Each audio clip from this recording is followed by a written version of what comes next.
Greetings, gang.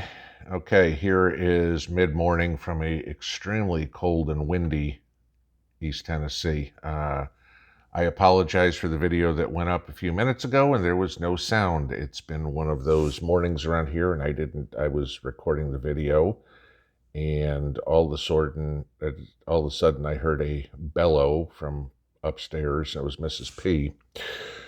Uh, Bad news on that respect. She got a call this morning from her cousin in Moscow that her cousin's son, I guess, that her cousin had died this morning, 51 years old, and died of sepsis. And so that was the bellow.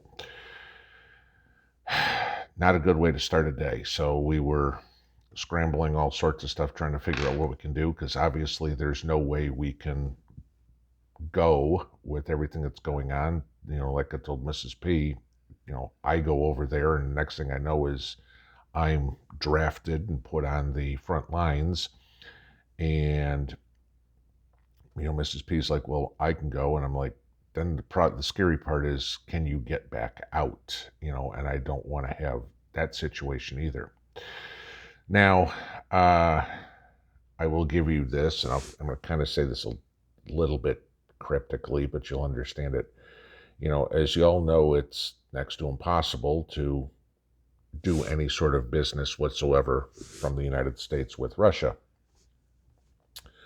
And Mrs. P and I wanted to help offset the funeral costs because Mrs. P's cousin left a 19-year-old son. Okay. And fortunately, the apartment that her cousin and his son lived in, paid for, and he's going to school and has a car and things like that. But you're 19 years old and your father just died. You don't think about some of this stuff. I was like, okay, we want to send it, but sending money to Russia is not easy. Fortunately, I have a friend that a lot of you know, okay, that is able to help. So we were able to, we're still in the process of getting this all done. It takes a little bit of time because of time differences and everything. But getting some funds from here, there. So to my friend, who in order to keep you out of trouble, I am forever indebted to you. And so is Mrs. P for the instant help you were able to provide. Now, that's what's going on. I apologize for the video that came up with no volume. So I'm going to kind of go back into what I was talking about in that video and re-record this.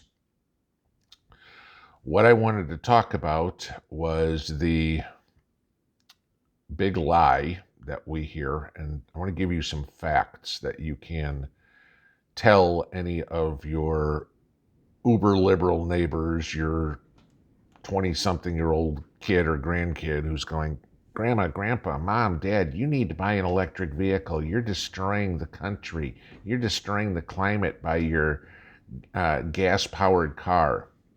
No.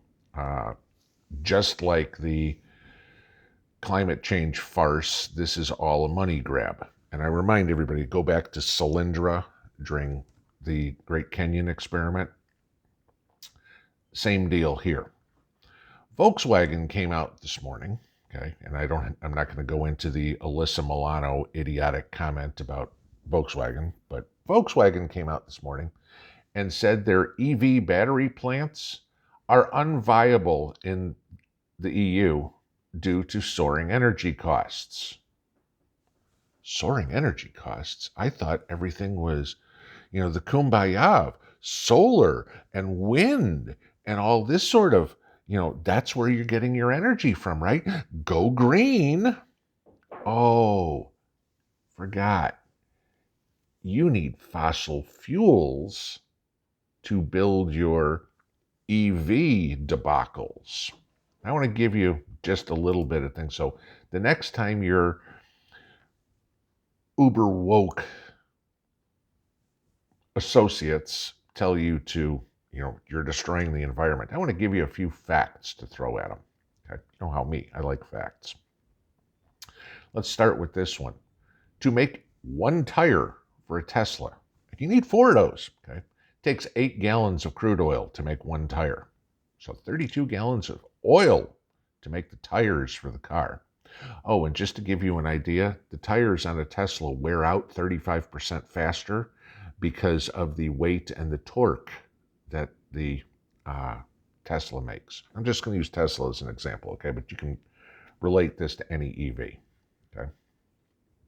So yeah, you need oil just to put tires on the car. Yeah. The average electric vehicle has over 1,000 plastic or polymer parts on it, composed of, made from petroleum products. Over 1,000 parts, huh? Why is there so much plastic and polymer? Well, they need to keep the weight down on the car to make it relatively fuel efficient, because the battery packs weigh over 1,000 pounds.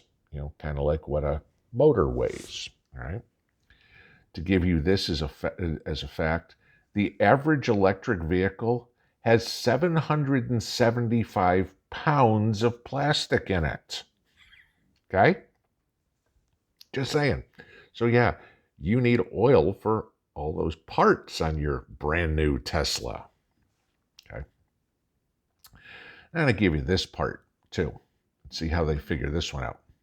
Your typical car battery, okay, gets recycled 97% of the time. I mean, you all know this. You go to the store, you want to buy a new battery, and you got a core charge, okay? If you give them the old battery, you don't have to pay the core charge. If you don't give them the old battery, then you have to pay, okay? Go to the store, battery costs you, small battery like motorcycle battery, maybe $50. Car battery, truck battery, $200. Somewhere there in between. It's what it costs for a battery. For a Tesla, your battery pack costs $11,000, okay? And about 65% of those are recycled. Where do the other 35% of them go? Landfills. That's really good for the environment, right? Let's add a bunch of lithium batteries to everybody wants to complain about the drinking water or whatever, the water tables. Yeah, 35% of the batteries from an EV car, when they expire or when they wear out after about 7 years, okay, yeah, they go in a landfill. Oh, they're only good for about 7 years? Let me see. The truck sitting outside I have, that's a gas-powered truck, that's been going for 13, okay? Just giving you that as an idea, all right? Your average electric vehicle requires 7,911 kilowatts of energy to manufacture the battery, okay? Not the rest of the car. A gallon of gasoline produces 33.6 kilowatts of energy, all right? So it takes the equivalent of 235 gallons of gasoline to make one EV battery. Again, let's talk about climate change. That amount of gasoline would run a car, let's say your average Toyota, about 7,000 miles. That's just to make the battery. That's not for all the other parts. Okay. So you get all these people that say, oh, EVs are better for the environment. Nope. Okay. But they'll go into, but the emissions. Okay. I'll give you just a little fact on emissions, right? Coal, right? Heating house in Europe, a lot of countries use coal. The United States uses coal. But, oh my God, we're running out of, non-renewable resources. Okay, let me start something here real quick. The Earth has been producing this oil, dinosaurs decomposing or whatever it is, for millennia. Yeah, okay. It's still doing it. It didn't stop, okay? There's still stuff going on underground that's producing oil, producing coal, whatever it would be. But I'm going to just give you this as a fact real quick. We, the United States, export a ton of coal. I mean, ton, by using that as an example, not 2,000 pounds. Ton of coal to the rest of the world. One of our largest export ports and one of the largest in the country and on the earth, are the Alabama State Docks in Mobile, Alabama. Okay. At current mining levels, the Alabama mines, just the Alabama mines, mind you, everybody talks about West Virginia as coal. I'm talking about Alabama mines, okay, could supply the United States demand for energy for the next 2,000 years, okay? That area in Alabama has 1.5% of the coal that is in the United States. Power is flickering here. That'll tell you what the weather's like. 1.5% of the coal, okay, for 2,000 years. Just to give you an idea, guys, it's 2022. If we could go back in time, that means we have enough coal to get to the point where Jesus Christ was old enough to buy a beer by today's laws. Just giving you that. Okay? 1.5%. There's plenty of coal. Oh, and if we want to get into, but the pollution. Yeah, the United States has the cleanest burning coal in the world, okay, with all the things that we do with our coal-fired plants. Okay, you want to talk about pollution and coal? Go talk to China. Oh, did I mention China? Let's go back to those batteries for a second, okay? What are those batteries made of? Lithium-ion batteries, or lithium iron phosphate batteries. You hear me talk about all that when I'm talking about these solar generators, right? There is a massive, huge lithium mine in Nevada, okay, that they want to mine for lithium. Who wants to mine it? It's a Canadian company. Why not a U.S. company? I have no idea. Who owns the majority of that Canadian company? China. Okay. So this is what you've got. You've got the raw material in the United States that our government wants to give the Canadian government permission to mine, that is owned by the Chinese, which inevitably is the Chinese government, so they can mine our natural resources, take it to China, turn it into lithium batteries, and sell it back to us. So literally, our government is giving the biggest polluting country in the world our natural resources so they can sell it back to us at a profit.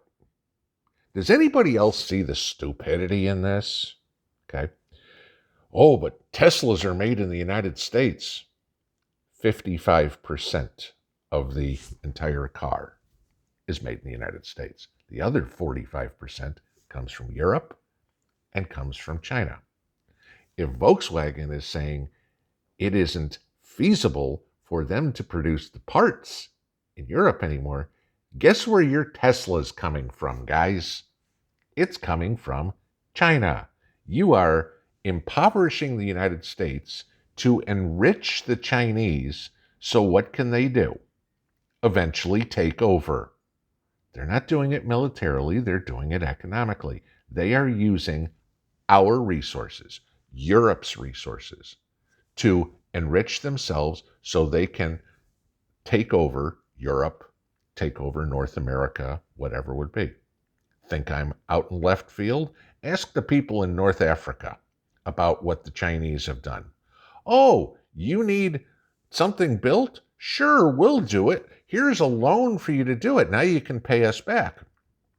Oh, you can't afford to pay us back? We'll foreclose on your country. That's what's going on in Northern Africa right now. Okay, look at the naval shipyards that were all built that they couldn't pay for, and guess what? Now they're docking the Chinese Navy. Just saying. The next time your associates who are of the leftist, communist, globalist mentality, enlighten them with a few of these facts.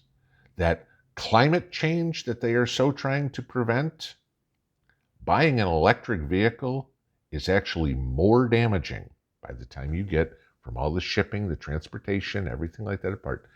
Their Tesla, their EV from Hyundai or Volkswagen or Toyota or General Motors actually does more damage to the environment than the gas-powered truck I've got sitting outside that's been running twice as long as a Tesla can, and it's still going strong.